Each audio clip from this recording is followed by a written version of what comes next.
신명기 32장의 말씀, 모세가 세상을 떠날 때가 가까워서 마지막 유언처럼 전해주시는 말씀이 31장부터 기록이 되어져 있습니다. 31장을 통해서는 하나님이 누군가를 말씀하시고, 그리고 후계자 여호수아가 세워졌음을 말씀해 주시고, 그리고 그들에게 말씀을 주어서 그 말씀을 통해서 그 백성들이 이끌림을 받게 될 것이라고 하는 말씀이 바로 어제의 말씀이었죠. 그리고 오늘 이어서 32장의 말씀은 그 백성들을 향하여서 또 한 가지를 주시는데, 그것이 한 노래로 등장하고 있습니다. 어제 읽어드렸던 말씀 맨 마지막 절 31장 30절 말씀 한번 읽어봅시다. 시작. 그리고 모세가 이스라엘 총회 이 노래의 말씀을 끝까지 읽어 들리니라. 노래, 즉 오늘 32장의 말씀은 그 노래의 가사가 쭉 기록이 되어져 있습니다. 우리 한글 성경에는 그냥 운문, 산문으로 이렇게 되어져 있지만은 이 말씀은 시처럼 기록되어져 있는 노랫말인 것을 알게 되는 것이죠. 자, 오늘 말씀 32장 1절 시작. 하늘에서 귀를 기울이라.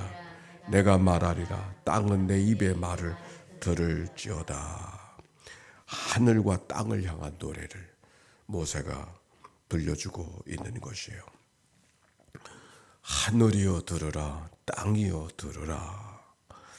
하늘과 땅을 불러서 모세의 이야기를 증언하라고 하는 그 말씀이 옳습니다. 어제 읽은 말씀 가운데 31장 28절에 보면 이런 말이 기록되어져 있어요. 그 옆에 위에 너희 지파 모든 장로와 관리들을 내 앞에 모으라. 내가 이 말씀을 그들의 귀에 들려주고 그들에게 하늘과 땅을 증거로 삼으리라. 하나님이 하신 말씀의 증거로 무엇을 삼았다? 하늘과 땅을 증거로 삼았다고 했거든요. 또 그 앞에도 이런 말씀이 있어요. 30장 19절 말씀. 30장 19절이에요. 30장 19절 한번 읽어볼까요? 내가 오늘 하늘과 땅을 불러 너희에게 증거를 삼노라. 내가 사망과 생명과 사망, 복과 저주를 네 앞에 두었은즉 너와 네 자손이 살기 위하여 생명을 택하고 네 하나님 여호와를 사랑하고 그의 말씀을 청종하며 또 그를 의지하라. 마지막 설교를 하면서 마지막 결구처럼 주어졌던 얘기가 하늘과 땅을 불러 너에게 증거를 삼노라, 그렇게 말했잖아요. 바로 그 하늘과 땅을 증거로 삼겠다는 말씀이 30장에도 기록이 되어져 있고 31장에도 기록이 되어져 있는데, 드디어 하늘과 땅을 증거로 삼는, 증인으로 삼는 그런 얘기가 오늘 말씀 속에 기록이 되어져 있는 것이죠. 어떻게 하늘과 땅을 증거로 삼을까? 고소 고발을 하면 증인이 누구냐고 이렇게 묻는 것처럼 하나님이 하신 역사의 증거로 하늘과 땅을 삼고 있는 이 이야기는 무엇을 우리에게 이야기하고 있는가? 하늘과 땅, 그 모든 것들은 다 하나님이 누군가를 말하고 있는 것이죠. 하나님이 어떤 분인가를 말하고 있는 거잖아요. 땅을 지으신 하나님, 하늘을 지으신 분이 하나님이신 것을 우리가 알고 있기에 바로 하늘과 땅을 증거로 삼으라고 하는 얘기는 바로 이 모든 것 속에 어디를 돌아봐도 하나님의 역사가, 하나님의 도우심이, 하나님의 말씀하심이 다 기록이 되어져 있는 것이라고 하는 것을 이 말씀 속에 찾아볼 수 있어요. 이 말씀을 읽어가면서 생각나는 떠오를 말씀이 시편 19편의 말씀이에요. 하늘이 하나님의 영광을 선포하고 궁창이 그의 손에 하신 일을 나타내는도다. 이 세상의 모든 것들이 바로 하나님이 살아계시고 하나님이 도우시고 하나님이 만드셨음을 우리에게 증거하고 우렁찬 함성으로 말씀하고 있는 것이 바로 하나님, 이 하늘과 땅이 그렇게 말하고 있는 것이 아니냐, 시편 기자가 말하고 있지 않습니까? 하늘이 하나님의 영광을 선포하듯이 바로 하나님의 말씀하심이 하나님께서 우리에게 역사하셨다는 사실이 누가 증거하고 있는가? 하늘과 땅이 증거하고 있다라고 하는 말씀이 이 말씀 속에 담겨 있는 것입니다. 그런데 하나님이 무엇이라고 말씀하시는가? 32장 2절 말씀 시작. 내 교훈은 비처럼 내리고 내 말은 이슬처럼 맺히나니 연한 풀 위에 가는 비 같고 채소 위에 단비 같도다.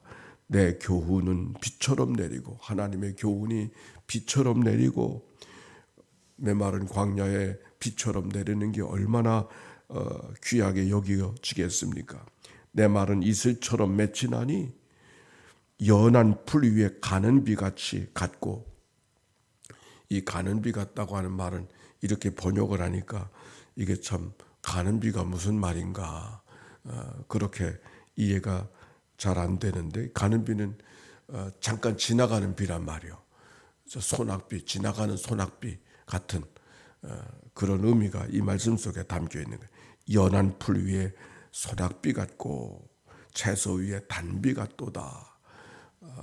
메마른 광야 속에 있는 백성들에게 이 비같이 하나님의 말씀이 비처럼, 이슬처럼, 소낙비처럼, 단비처럼 그 하나님의 말씀이 얼마나 소중한 말씀인가를 이 말씀 속에 들려주고 있는 것이죠. 내가 여호와 이름을 전파하리니 너희는 우리 하나님께 위엄을 돌릴지어다.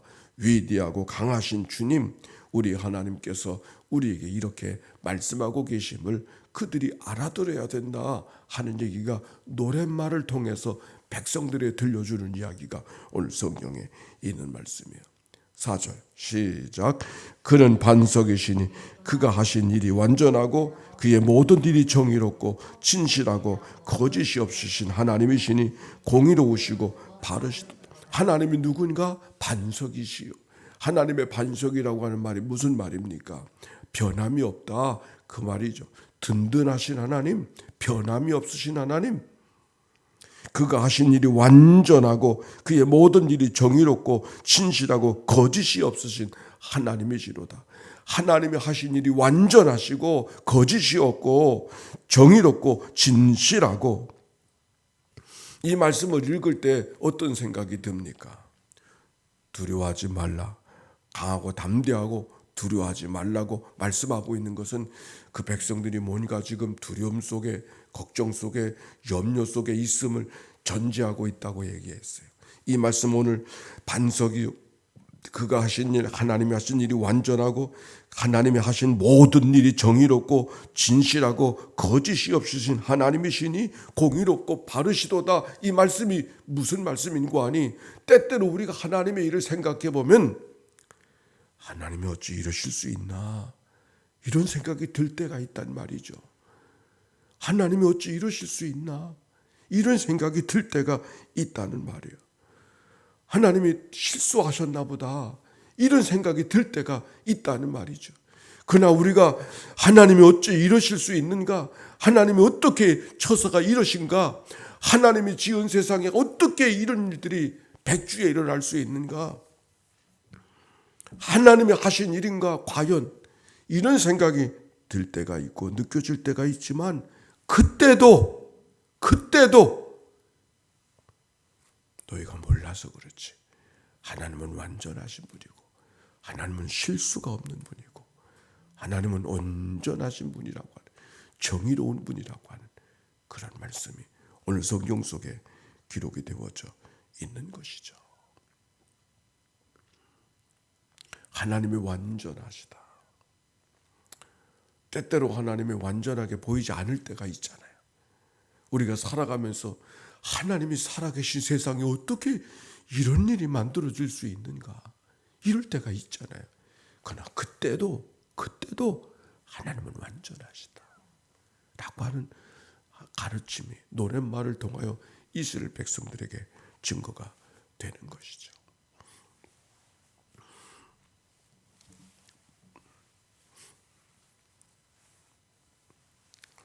요즘에 이발소를 바꿔서 어제는 이발소를 갔다가 오게 됐는데, 이제 이발소 아저씨하고 얘기를 하게 되지 않겠습니까?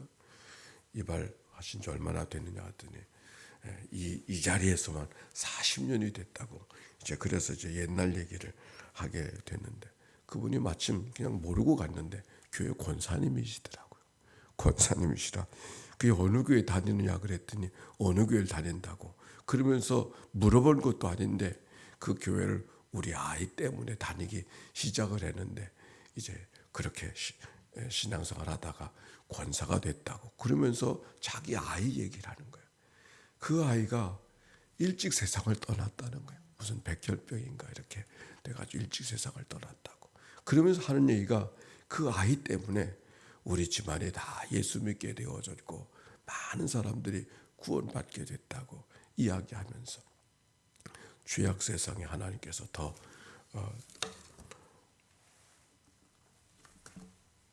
때묻지 않게 하시고 일찍 하나님이 데려가셔서 감사하다고. 그 감사하다는 말이 어찌 쉽게 나올 수 있는 얘기겠어요. 그때는 얼마나 참 하늘이 무너지고 땅이 꺼지는 것 같은 그런 어려움, 그런 생각이 들지 않았겠습니까? 하나님이 살아계시다면 어찌 이럴 수 있을 수가 있겠느냐고 말하지 않았겠습니까?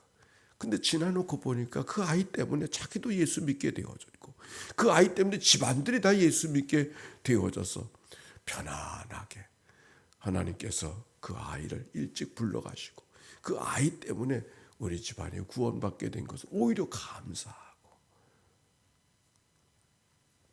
있는 그 모습이 오늘 말씀을 통해 기억이 다시 새로워졌습니다. 그가 반석이요 그가 하신 일이 완전하고 그의 모든 일이 정의롭고 진실하고 거짓이 없으신 하나님이시다. 그 하나님에 대한 믿음의 고백이 오늘 말씀 속에 있는 것이죠. 그런데 문제는 5절 같이 읽어봅시다. 시작. 그들이 여호와를 향하여 악을 행하니 하나님의 자녀가 아니요 흠이 있고 삐뚤어진 세대로다. 어리석고 지혜 없는 백성이 여호와께 이같이 보답하느냐. 그는 네 아버지시요 너를 지으신 이가 아니시냐. 그가 너를 만드시고 너를 세우셨도다. 이게 무슨 말이에요? 하나님이 반석이요 거짓이 없으신 분이요 그렇게 정의롭고 바르신 분이 하나님이신데 백성들이 어떻게 살아가요?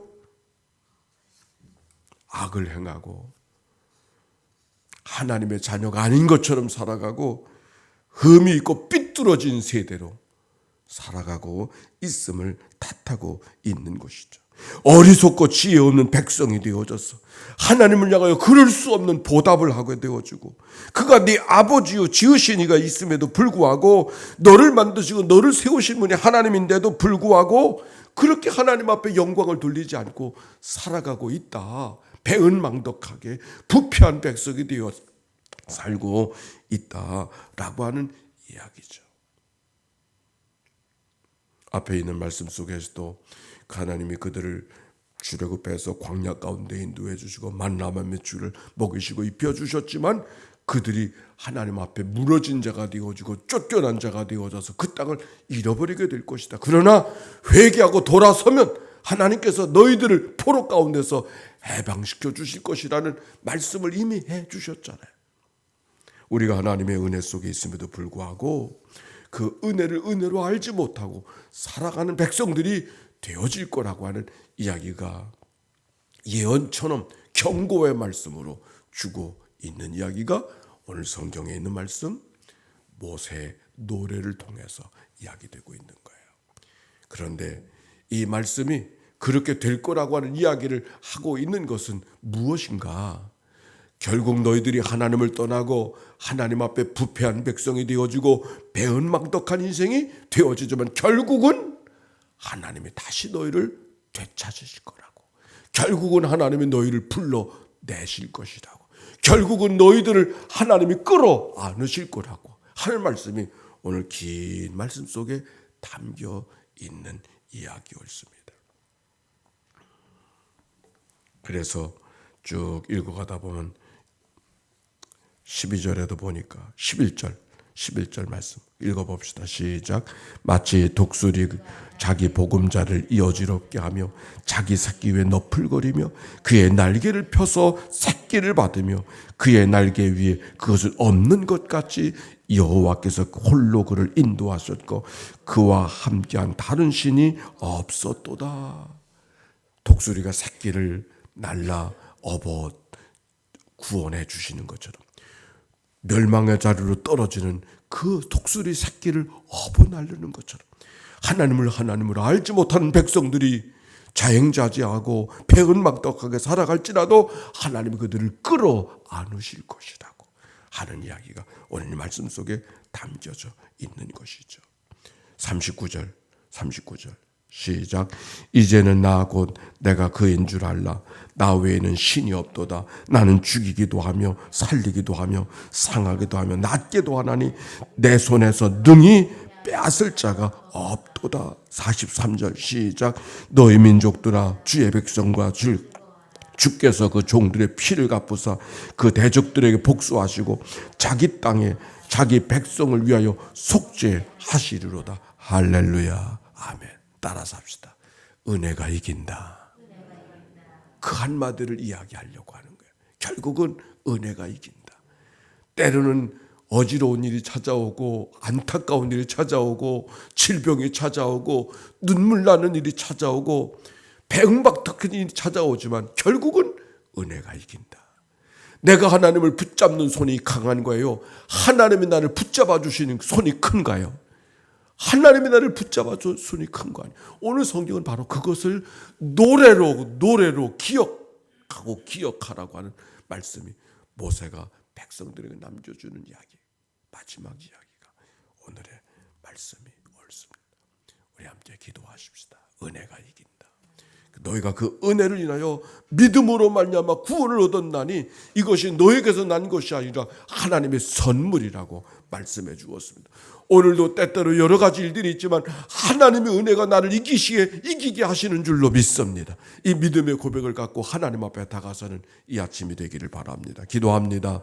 사랑이 많으시고 자비로우신 하나님, 은혜가 이깁니다. 그 은혜로 인하여 믿음으로 말미암아 구원해 주신 분이 하나님이신 줄로 믿습니다. 그 은혜로 승리하는 이 한날 되도록 축복해 주옵소서. 병상에 누워있는 식구들을 찾아가 만나주시고 위로하시고 힘주시고 용기를 주시고 소망 중에 살아가는 주의 백성들 되게 하여 주옵소서. 감사합니다. 찬양합니다. 하나님, 때때로 하나님을 향하여 악을 행하고 하나님의 자녀가 아닌 것처럼 삐뚤어진 세대로 살아갈 때가 있고 어리석고 지혜 없는 백성이 될 때가 있지만 하나님이 내 아버지신 줄로 믿습니다. 나를 지으신 분이요 나를 구원하신 분이 하나님이신 줄로 믿습니다. 그 하나님의 사랑에 붙들려 은혜 아래 구하며 살아가는 믿음의 삶이 되게 하옵소서. 병상에 누워있는 믿음의 식구들을 찾아가 만나주시고 소망과 용기의 아침, 오늘 아침 되게 해 주옵소서. 들어진 예물을 축복해 주시고 예물 속에 담겨있는 간절한 기도의 제목을 연락하여 주옵소서. 예수님의 이름으로 기도하옵나이다. 아멘. 이제는 성부, 성자, 성령 삼일체 하나님의 크신 은혜와 사랑과 역사가 이제와 같이 영원히 함께해 주시기를 축원하옵나이다. 아멘.